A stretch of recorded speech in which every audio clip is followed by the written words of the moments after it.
Hi, thanks for joining us for the Family Plot, Gardening in the Mid-South. I'm Chris Cooper. It's getting warm outside. It's about time to move our plants that spent the winter inside. Also, lawns are about to green up. We'll show you what you need to do to get your lawn ready for the year. That's just ahead on the Family Plot, Gardening in the Mid-South. Production funding for the Family Plot, Gardening in the Mid-South is provided by Goodwin's Landscape and Garden Center in Germantown since 1943 and continuing to offer its plants for successful gardening with 7 greenhouses and 3 acres of plants, plus comprehensive landscape services. International Paper Foundation, the WKNO Production Fund, the WKNO Endowment Fund, and by viewers like you. Thank you.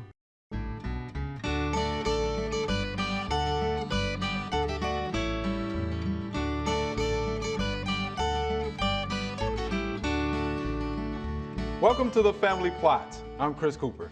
Joining me today is Lori Williams. Lori is the Adult Education Manager at the Memphis Botanic Garden, and Booker T. Lee is here. Booker is a UT Extension agent right here in Shelby County. Thanks for joining me. Glad to be here.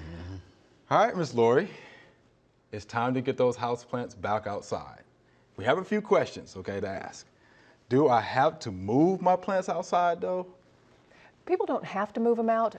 At my house, everybody goes out to play in the summer. Everybody goes out. Because okay. they're a lot easier to take care of outside. Okay. You can water all of them at one time. It takes me about 15 minutes to water my plants outdoors in the summer. Probably takes me 45 when they're in the house because you're back and forth to the sink with a watering jug. So everybody goes out in the summer. Everybody goes out But they to don't play. have to. As long as they maybe get them out and get the dust off the leaves and those kind of things, they can leave them in their house. They don't have to go out. Okay. Is it too early to move them out? So when is the best time to do that?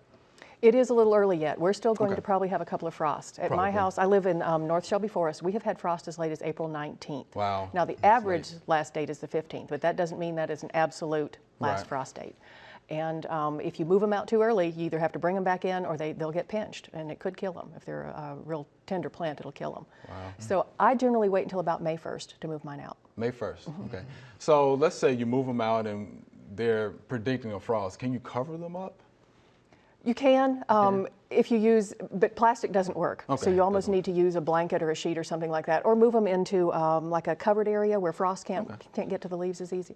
But if it's a real tender plant, I would go ahead and bring it into a heated space or someplace that's at least enclosed. Okay. My indoor plants are looking sort of sad, and yes, mine are. What's wrong with them? There's a lot of different things that could be wrong with them. It depends. Like brown tips can be either too much water or too little water. So you kind of have to get down and get into the soil and figure out what's going on with them. And because if they're really waterlogged down here, it could cause brown tips. But it also could be completely dry down there because you're only watering a little bit at the top. Right. So you really almost have to get them out of the pot and check what's going on. Okay. Now, speaking of pots, why don't we, show our folks how do we go about potting a plant? Okay. One of the best times to repot a plant is in the spring when you're getting ready to go take them outside.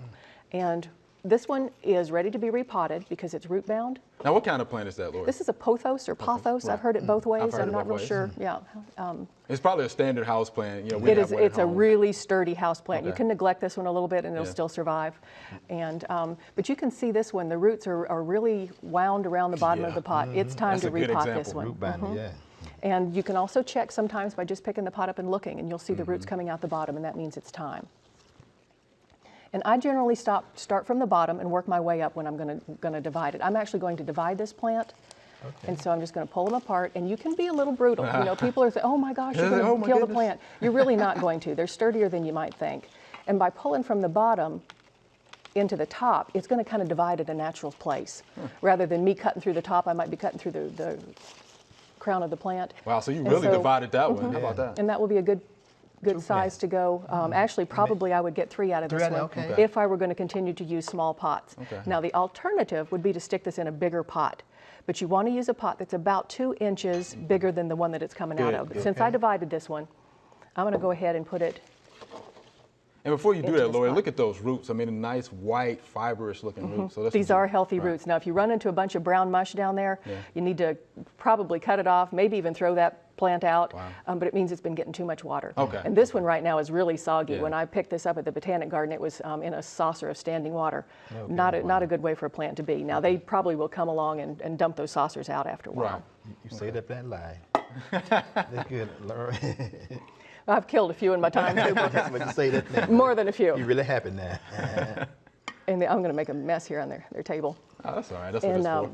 You want to make sure that you leave some headspace in the top of this pot. Right now I'm caring for one of my neighbor's plants, and the soil is mounded up over the top like this. And so when you water, all the water runs off, carries the dirt all over your carpet. It's a mess. I should have said no, not unless you repot that plant. I'm not bringing it into my house. And you want to make sure you get all the air pockets out. So you kind of press it down a little bit around the outside edges. Okay. Pack it down. And definitely leave a little bit of headspace, because when you water, you want that water to stand there and kind of soak down through to the bottom. Okay. And let me ask you this: so, what about the soil medium? Does it matter what type of soil you use? Absolutely. Okay. Absolutely. This is the Botanic Garden's own mix, and they put all kinds of leaf compost in there, and pine bark, real fine ground pine bark for drainage, some mycorrhizae. There's all kinds of good stuff in there. If you buy, you don't want to use soil from the garden. Absolutely not. You want to use a soilless potting mix. It's usually a peat base. And if it's not wet, wear a mask when you first wet it. People can get some lung problems because peat moss is really a fine textured stuff. And I have a friend that has some serious lung problems after potting plants for 50 years. And they suspect it might have come from the potting soil. So wear a mask until you get it wet. And then once it's wet, it doesn't make dust like that. Okay. Wow. How about that? I didn't know that. Okay. So you would go ahead and, do we have to water that, or would it be just Well, fine my soil is pretty already wet, wet? but if it's not wet, then definitely water it in well, and that'll also help get rid of some of those air pockets that might be in there, and you might want to put a little more soil in there. If you're a person that doesn't water regularly, like if you might forget or you travel, you can use Soil Moist. Okay. And we've talked about this before, I think, on this show, and they're polymer crystals, but I went ahead and hydrated some just so folks could see what it's like. It's like neat. Jell-O. And this was half of a teaspoon. I had my measure here someplace. There it is. This was this much dry, and I just kept adding water, and this is what it turns into. And what it does is it absorbs water and then slowly releases it. So you could, probably leave this pot for 3 weeks without watering it, and then definitely when you water it again, it'll absorb it back up. Wow. That's good for vacation, huh? Absolutely, Going and out great of for town. outdoor containers. Yeah, If you're great, doing like yeah. tomato plants and you might be gone for a week in the summer or something, because once your plants are outdoors, you do have to water them more often. If they're in the sun, every day, and if they're in a small pot in the sun, maybe twice a day. Like bonsai trees, a lot of times have to be watered twice a day. Okay. But it's just, so they take a little bit more care, and just make sure you put them in your yard where they would be in nature. If they're an understory plant, they need to be under a tree. But like my citrus trees, I keep out in full blazing sunshine because I want fruit on them. Okay. Now, what else do you have for us to see? Okay, but dirty hands for one thing. But I wanted to show you a couple of kind of cool things to do, just that are sort of fun. This is a tillandsia, and you can mount this on a piece of driftwood. This I just got from the river. Okay. And you just use liquid nails, just regular old liquid nails, and you can put it on there. Now, I think that looks a little odd. It doesn't look like nature to me. So what I do is glue a little bit of moss on there just to give it a grounding. So I would put a little bit more there, drill a hole.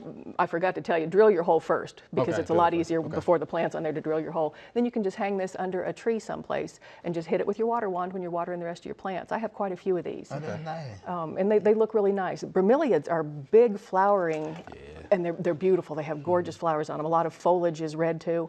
And you can put those on large pieces of driftwood, and you can mount them with a piece of screen. And you just basically put your large plant there, put a big piece of screen around it with some moss just to keep a little bit of moisture on it, and then you can use a staple gun to staple that. Okay. And eventually this will just the moss will sort of cover it up, and it'll fade away, and just leave it outdoors all summer long. And then you can either take a pup off the plant in the fall or just let frost get it. We tend to think of our plants as people and, we can't let it die. It's okay to let them die. It's okay to let frost take them. Because there's another one that's fun to grow. We still have a little bit of time for this. We have a little time. We do. Papayas. You can buy a papaya at the grocery store, and they have hundreds of seeds in them, hundreds and hundreds of seeds in them. And they make really neat plants that grow very fast. They're an herbaceous tree. And this is the leaf on them. Oh, big leaf. And they're beautiful leaves. nice. Now, this plant's growth habit is kind of a hairdo. So it'll grow, it has a stem, and these will break off and leave really nice leaf scars. So you get this scarred, round scars all over this nice stem. And then there's a hairdo of leaves at the top, but that's like its the hairdo. natural growth habit. And it'll grow about 6 feet tall if it's happy in 1 year. Okay. And this is one that, just let frost get it. It's okay, because you can grow it a bunch more the next year. I planted probably 200 seeds when I was working at the zoo, and I think they all came up. I had 200 papaya Germination trees. rate is pretty high. Very high. I even tried experimenting. I, gave some bottom heat, gave some mist. They all came up. So, and you can give them away, plant them at the back of your flower bed. So, but that's just another kind of fun thing to do. All right, well, thanks, Lori. Appreciate that demonstration, too, with the repotting. Absolutely. Thank you for being here. There are a number of gardening events going on in the next couple of weeks. Here are just a few that might interest you.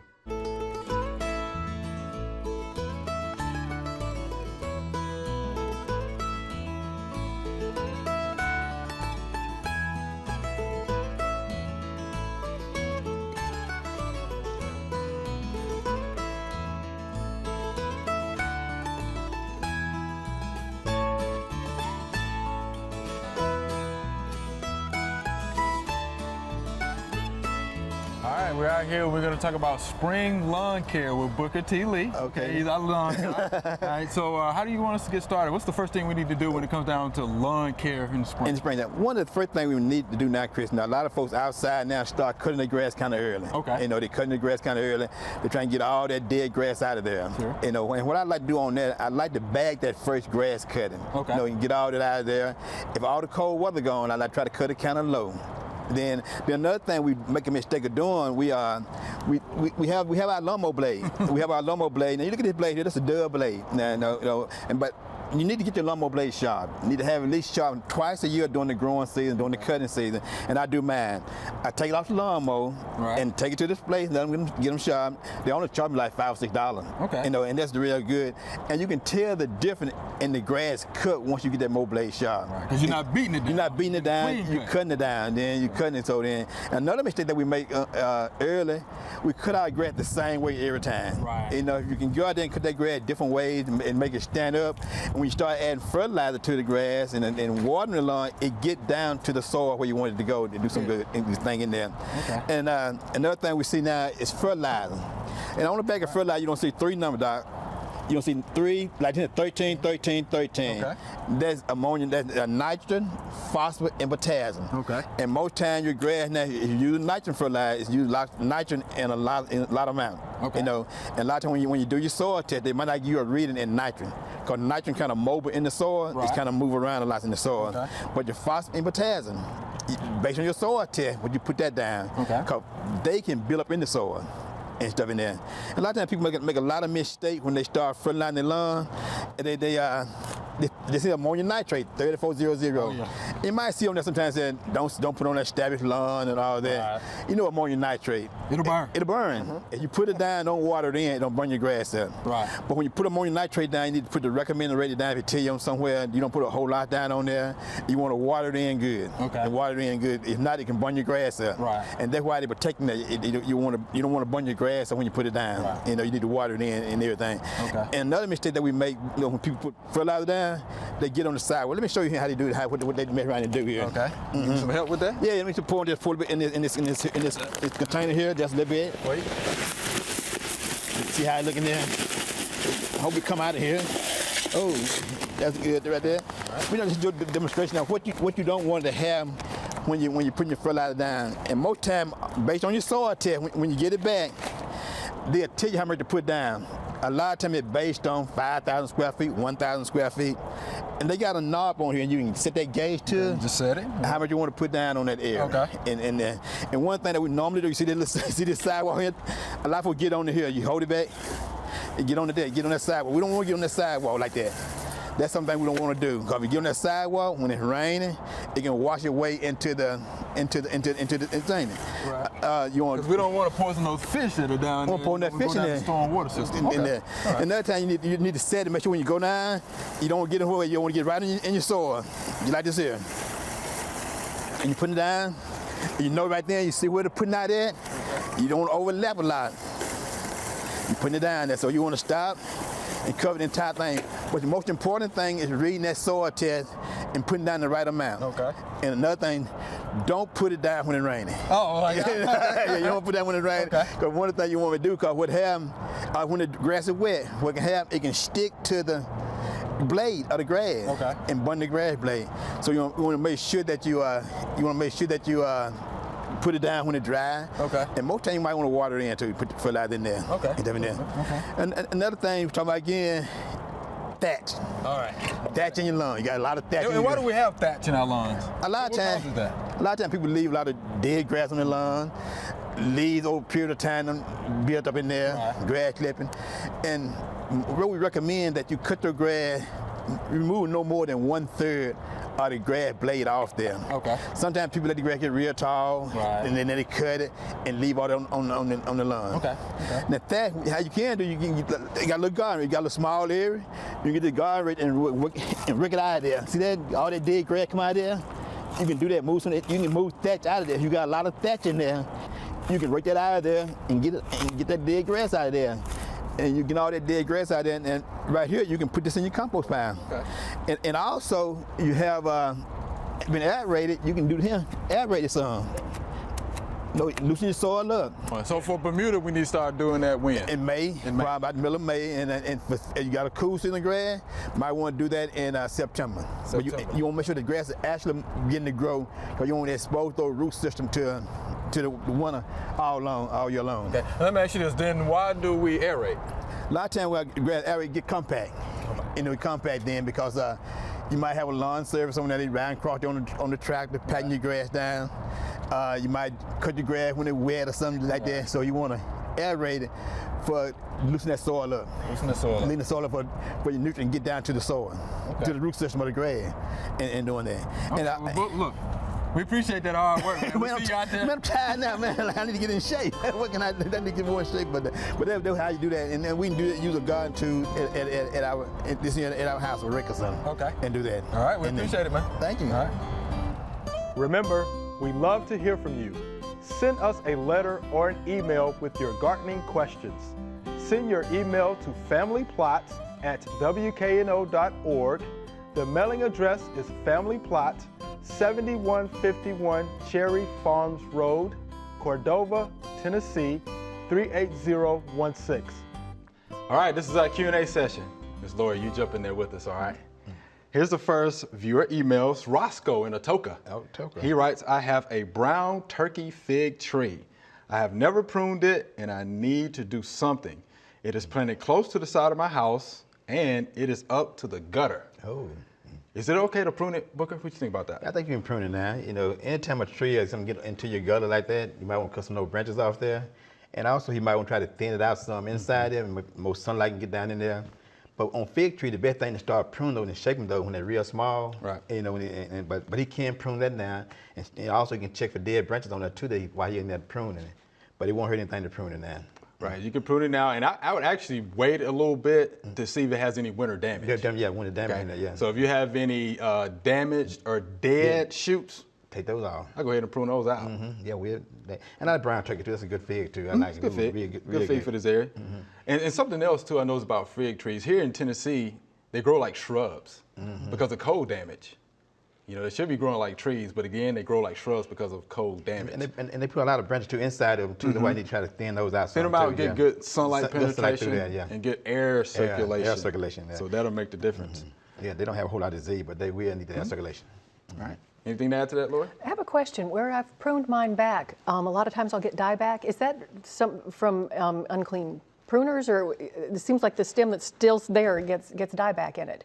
Does it get dyed back often? Is it? It seems like every cut seems to do that. Of course, it's not in a lot of sun. I get very few figs. It was taken over by an oak tree, so I really don't get many figs. But It would be better if you can have it in sun. Yeah, Sun well, I'm does thinking prefer about the just sun. doing away Make with sure it you have completely. some clean pruners. Yeah. You dip in there and make Yeah. sure they clean it off and make that cut. I think that would help. And a lot of times you might do that. You might also have another cold spray that come on and make you cause them to do that. Might do they that. might put on a little new growth in the cold spray and kill it back. So because that we've might- had some ugly winters. Yeah, that might work. It's mostly Yeah. the winter. You know, it's the low temps in the winter that actually causes the dieback. But again, if you're going to be pruning, of course, you want to make sure your Sterilize the pruners pruners. are Pruners should sterilized and sterilize. clean and things like that.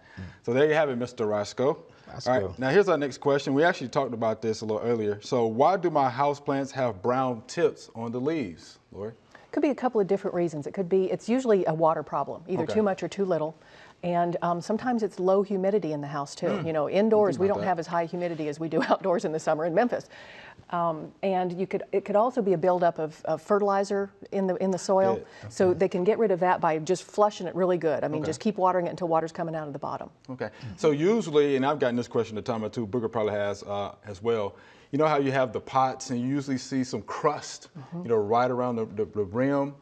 Is that fertilizer? Those are the Phil? salts from the fertilizer. Salt buildup, yeah. And that's what you're trying to flush out of the soil because it's in that soil as well. So we need to just flush it on out. Okay. Now let me ask you this, since we're talking about houseplants. What about fertilizing? I mean, what kind of fertilizer do you think we should use for houseplants? I don't fertilize the mine best. at all indoor. Okay. When they're indoors from basically October through March, I don't fertilize them at all. Now, At all? except my citrus. My citrus I do because they're starting to put blossoms on. Okay. But I wait until I take them outside because it's a lot easier and a lot less messy to fertilize out there. And I use a balanced fertilizer just because I have so many different varieties of plants. But if you're a person that's real particular about things, you know, use your high nitrogen for your foliage plants and the you know, the higher middle number for anything that you want to promote blooms on. That's good. Okay. Yeah. Anything to add to that, Booker?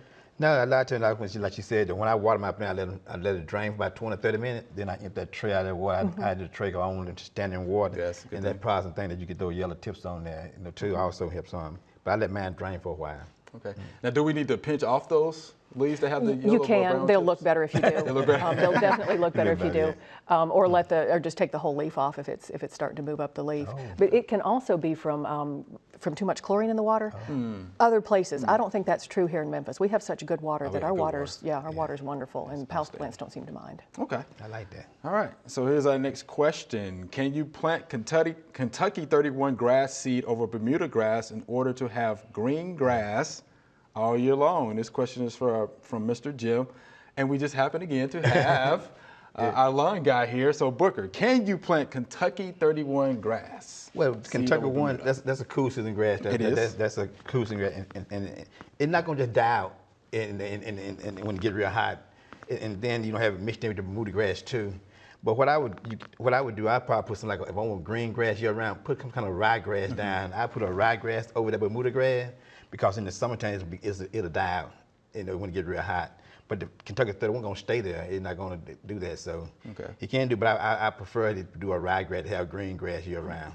All right, Mr. Jim, you prefer the ryegrass. Yeah, The thing about Kentucky 31 is it's actually a forage grass. Forward grass, yeah, normally in field pasture and stuff like that. For the yeah. pasture. Okay. And sometimes it clump up too. You know, they have a large clump in there. But I would try to go with a ryegrass, and if I want to cut it all year long. Right. But I don't want my grass to go dormant sometimes. They just enjoy that rest. Right. And And I so tell you this too, you know, the name of, you know, plant varieties tell you something about plant cultivars. It's Kentucky 31. So this is Tennessee. It Tennessee, may yeah. not grow as well yeah. here, you know, for us as it would in Kentucky. Kentucky, Am I right with that? You're right with that, Okay. yeah. Yeah, so it tells you a lot about it. Kentucky Yeah. 31. But I try to go with a ryegrass, Mr. Jim, and see if I want to cut year round. Okay. I want a green lawn year round. Okay.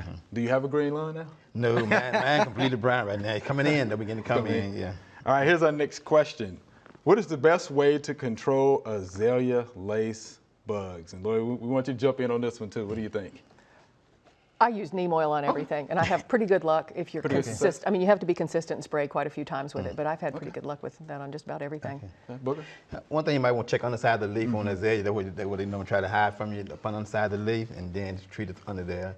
And best thing to do is kind of keep a check on it, you know, and don't let them get too big. I want to check your plants all the time to make sure that you don't have no insect problem. Right. But You have to get good coverage. Get cover on that. And underside leaf, you need that. Yeah, and you can actually tell because those leaves look chlorotic. Chlorotic. You know, those lace bugs have pierce-sucking mouth parts, so they're actually sucking out plant sap. Plant sap, yeah. Right, you know, from those plant cells. So yeah, it looks chlorotic. The chlorotic, yeah. And if you turn that leaf over, you can actually see the yeah. excrement Under there, Yeah, yeah. looks like little tar spots. The tar spot, yeah. Yeah, and you can see some of their bodies, you know, on that as well. Yeah. So you definitely want to get good coverage.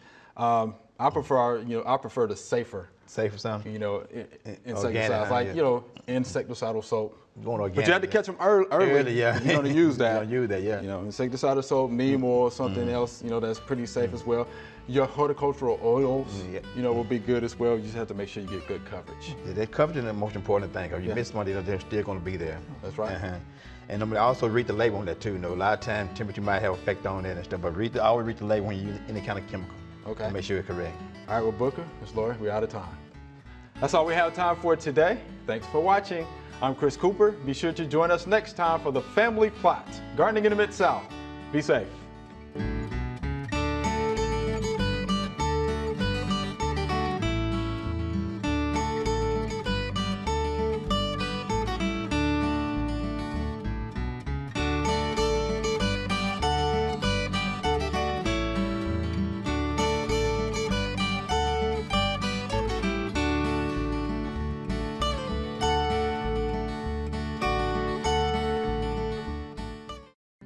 Production funding for the Family Plot, Gardening in the Mid-South is provided by Good Winds Landscape and Garden Center in Germantown since 1943 and continuing to offer its plants for successful gardening with 7 greenhouses and 3 acres of plants, plus comprehensive landscape services. International Paper Foundation, the WKNO Production Fund, the WKNO Endowment Fund, and by viewers like you. Thank you.